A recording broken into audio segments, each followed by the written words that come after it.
galera, tá entrando no ar a nossa primeira edição desta terça-feira, como sempre com muitas informações para vocês. Então já chega, ó, deixando o dedo no like no começo do vídeo que me ajuda bastante. Tá chegando aqui pela primeira vez, por favor, se inscreva e ative o sininho das notificações, porque nós gravamos de 2 a 3 vídeos por dia aqui no canal. Quem puder me segue na minha conta pessoal também lá no Instagram. Beleza? Dito isso, vamos rumar aí para as informações, só dando uma informação e uma atualização importante para vocês sobre Campeonato Brasileiro.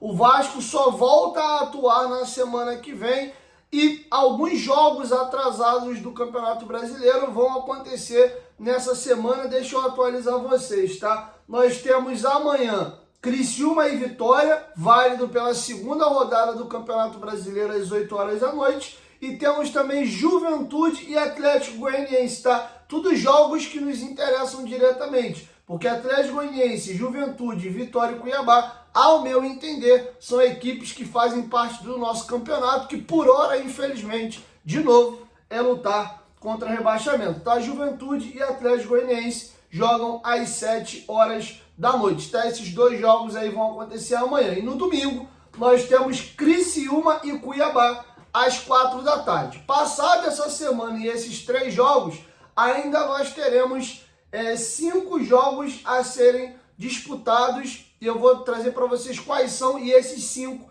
ainda não tem data marcada. Criciúma e Fortaleza, válido pela terceira rodada, Grêmio e Criciúma e Cruzeiro e Inter, válidos pela quinta rodada, e 2 jogos da sexta rodada, Inter e Juventude, Atlético Mineiro e Grêmio, tá? Passado essa semana, esses 2 jogos que vão rolar na quarta e o do domingo, as equipes que vão ficar com menos jogos na tabela são Criciúma 2 jogos a menos, Grêmio 2 jogos a menos, Internacional 2 jogos a menos. E equipes aqui cada uma com um jogo a menos, Cruzeiro, Atlético Mineiro, Fortaleza e Juventude. Tá bom? Então fiz um panorama geral para vocês aqui dessas rodadas atrasadas aí do Brasileirão, beleza? Só lembrando a vocês que hoje nós temos rodadas de Libertadores, tem Grêmio Huachipato e Real Tomaiaco jogando contra a equipe do Inter. Quer fazer sua fezinha? Vai lá na 1xBet, você pode apostar também já nesses 2 jogos atrasados aí do Brasileirão, jogos que nos interessam diretamente. Vê o palpite que é melhor para você, faz tua fezinha. Cuiabá e Vitória, Juventude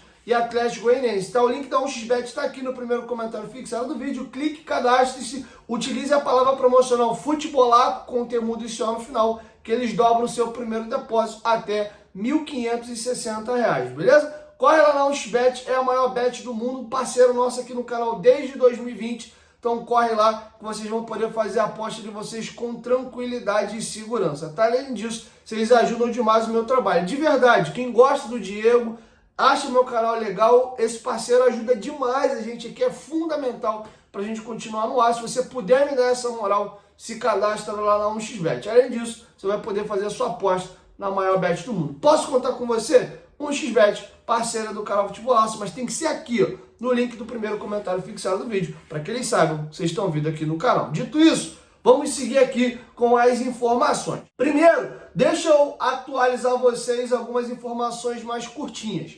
Ontem eu informei para vocês que o Pedrinho acertou aí para que o Felipe seja o novo diretor técnico ali no departamento de futebol do Vasco. E até informei a vocês que surgiu o debate ontem de se ele poderia assumir esse cargo ou não, já que o Estatuto do Lei da SAF veda que pessoas que têm processos contra o Vasco possam assumir um cargo de diretoria na SAF, sendo que o Abel Braga, que fez ano passado, junto ali do Maurício Barbieri, né, esse dobletezinho no departamento de futebol, também tinha ação na justiça contra o Vasco e fazia a função de diretor técnico. Tá? Acredito eu que isso é para funções de diretoria mesmo, né? Esse cargo de diretor técnico é um cargo importante, mas é mais ali dentro do operacional da SAF, dentro do futebol. Então, se o Abel Braga trabalhou tendo ação, não vai ter nenhum impeditivo para o Felipe trabalhar também, tá? Então, essa é a atualização sobre o Felipe que eu gostaria de trazer para vocês. Outra situação, a reunião com o Coutinho segue marcada, vai acontecer hoje, ao invés de acontecer pela manhã, vai acontecer na parte da tarde a pedido do próprio Felipe Coutinho, tá? Então hoje é o dia aí para que Pedrinho e Felipe, ó, acredito que o Felipe deve estar também, né? Mas o Pedrinho e o Coutinho vão sentar de fato juntos ali para poder tentar finalizar essa negociação, tá? Deve sair hoje já mais alguma atualização sobre essa questão do Coutinho. Outra situação também, os muros de São Januário e passarelas da Avenida Brasil foram pichadas com as frases que vocês estão vendo aí, elenco de finados, né, time morto, né, algumas ameaças à integridade física dos jogadores também. Então isso foi pichado aí nos muros de São Januário e nos arredores. E agora a gente tem que trazer aqui um pouco do desdobramento dessa humilhante derrota que o Vasco teve para o Flamengo. E o Vasco tem uma estatística muito triste, cara, e muito medonha. Olha o que vem acontecendo com o Vasco nos últimos anos, tá? O Vasco, com essa goleada de 6-1 para o Flamengo, ele assumiu o posto de tomar a sua 38ª goleada na era dos pontos corridos. E é disparado a equipe que já jogou a Série A que mais sofreu goleadas, tá? O espião estatístico do GE considera goleada placares de 3 gols de diferença, sendo que a partir de 4-1. 3-0 não considera. Então você conta só do 4-1 para cima.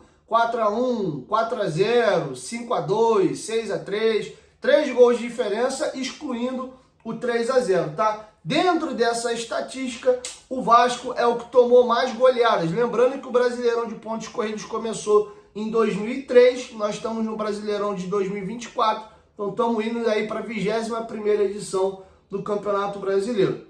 O Vasco tomou 38 goleadas, considerando aí 4-1 para cima. O Goiás tomou 26 goleadas, ou seja, o Vasco tem 12 goleadas a mais que o Goiás. A gente está falando de uma equipe média do Brasil contra o Vasco, que é um gigante, e ainda assim o Vasco lidera e com folga para o segundo colocado. Aí vem uma galera apertada. O terceiro colocado é o próprio Flamengo com 25, tem uma goleada a menos que o Goiás, empatado com o Atlético Paranaense, que também tem 25.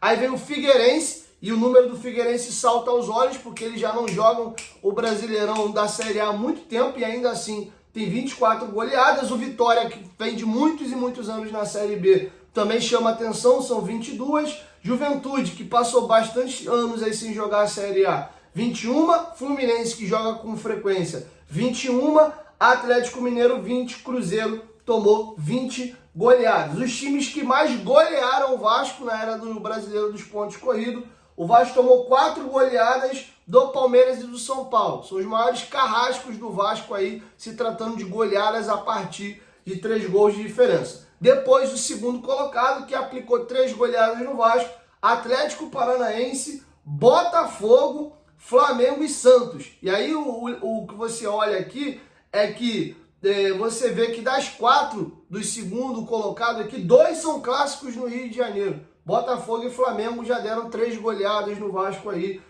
na era dos pontos corridos. Depois, 2 vezes, o Atlético Mineiro deu 2 goleadas no Vasco, o Corinthians deu 2, o Vitória da Bahia também deu 2. E aí times que pelo menos uma vezinha aplicaram uma goleada no Vasco, América Mineiro, Bahia, Ceará, Coritiba. Criciúma foi essa agora há 2 rodadas atrás, Cruzeiro, Figueirense, Grêmio, Internacional, Juventude. O Inter tem uma única goleada no Vasco e foi para matar de vez, né? Foi aquele 6-0 lá no Beira-Rio, que foi a última vez na história que o Vasco tinha tomado 6 gols numa partida. Tomou 6-0 no Brasileiro de 2015 contra o Inter no Beira-Rio, salvo engano até a estreia do Jorginho, e aí depois, ou um dos primeiros jogos do Jorginho, e aí depois agora esse 6-1 no Flamengo. Juventude, Paraná e Red Bull Bragantino, tá bom? Vocês querem ouvir quais foram essas goleadas?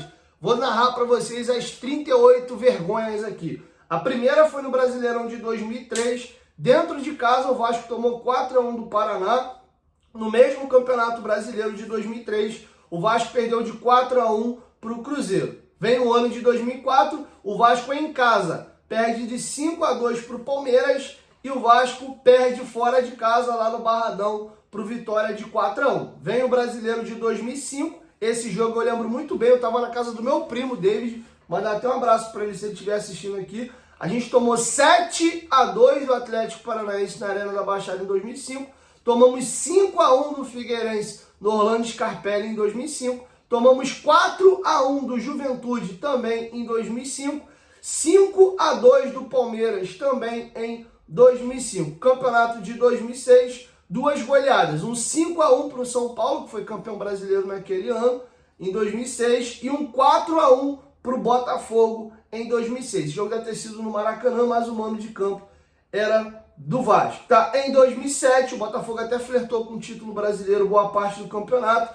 A gente tomou 4-0 do Botafogo. 2008, o Vasco tomou 5-0 do Vitória lá no Barradão. Tomamos 4-0 do São Paulo no Morumbi e também um 4-1 do Atlético Mineiro lá no Mineirão e um 5-2 do Santos na Vila Belmiro, o ano do primeiro rebaixamento do Vasco. 2011 mesmo, sendo vice-campeão brasileiro, nós tomamos 3 goleadas. Algumas delas eu lembro foi com o Expressinho, aquele time alternativo que o Vasco colocou enquanto estava jogando a Copa do Brasil, tá? O Vasco tomou um 4-0 do Botafogo em 2011, o Vasco tomou 5-1 do Curitiba, foi o Expressinho, foi na véspera do jogo, foi um jogo antes do jogo de volta, que é o jogo do título contra o Curitiba lá no Alto da Glória.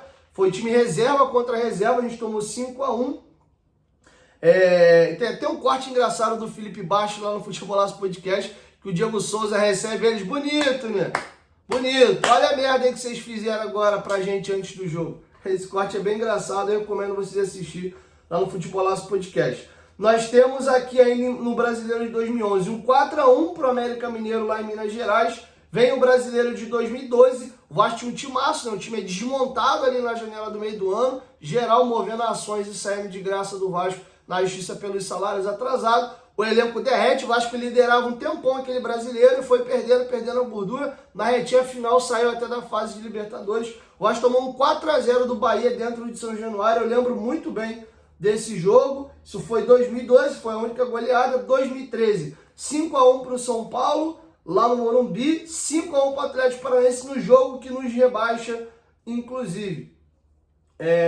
Tivemos também Vasco 1, Palmeiras 4 em 2015, Inter 6, Vasco 0 em 2015, eu falei desse jogo, Vasco 0, São Paulo 4 em 2015, 2017, Vasco 2, Corinthians 5, se eu não me engano é aquele jogo da briga lá, que deu até problema, não lembro se foi esse jogo não. Não lembro. Na verdade, eu nem me recordo desse jogo aqui. Vasco 2, Corinthians 5 de 2017. Temos aqui um Palmeiras 4, Vasco 0 em 2017. Acho que foi até a estreia do Brasileiro. Vasco 1, Corinthians 4, Brasileiro de 2018. Atlético Paranaense 4, Vasco 1 em 2019. É o jogo que o goleiro Alexander agarra. O Vasco é amassado. O treinador do Vasco interino é até do Sub-20. Eu lembro desse jogo. 2019, Flamengo 4, Vasco 1. 2020, Vasco 1, Ceará 4, esse jogo foi em São Januário. Depois 2020, Grêmio 4, Vasco 0. 2020, Atlético Mineiro 4, Vasco da Gama 1. Red Bull Bragantino 4, Vasco 1. Tudo pelo Brasileiro de 2020. A gente jogou 21 e 22 da Série B. Ano passado, 2 goleadas. Santos 4, Vasco 1. Aquele jogo lá da Vila Belmiro. Flamengo 4, Vasco 1, que foi o 4-0 no primeiro tempo, no segundo tempo o Jair de pênalti diminuiu. E esse ano 2 goleadas já. Criciúma 4, Vasco 0 dentro de São Januário. Vasco 1, Flamengo 6. Goleada aí do Flamengo e o maior vexame da história desse clube. Tá bom? Então é isso. Isso transformaram o Vasco no século XXI e no Brasileirão de pontos corridos. O Vasco é o clube brasileiro que mais tomou goleadas na Série A. São 38 goleadas.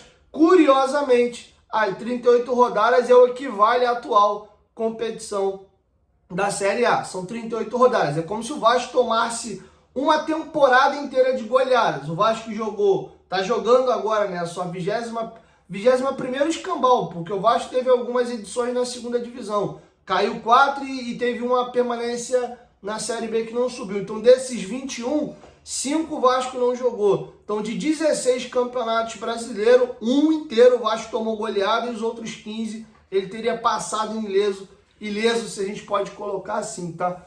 Delicado, cara. Infelizmente, o que fazem com o Vasco da Gama é uma sacanagem do clube que até 2000 era referência e estava aqui na primeira prateleira do futebol brasileiro. Vinha, inclusive, de uma sequência de ganhar muitos títulos e é muito triste o que transformaram o nosso clube nos últimos anos, beleza? Quero te ouvir, deixa sua opinião aqui embaixo nos comentários. Fala, inclusive, qual dessas goleadas aí te marcou, que você lembra, tirando o clássico agora do 6-1, alguma que estava na tua memória aí, ou até alguma que você não lembrava e o vídeo aqui ajudou a refrescar a tua memória, beleza? 1, 2, 3, futebolaço, tamo junto família e logo mais eu volto com a nossa segunda edição.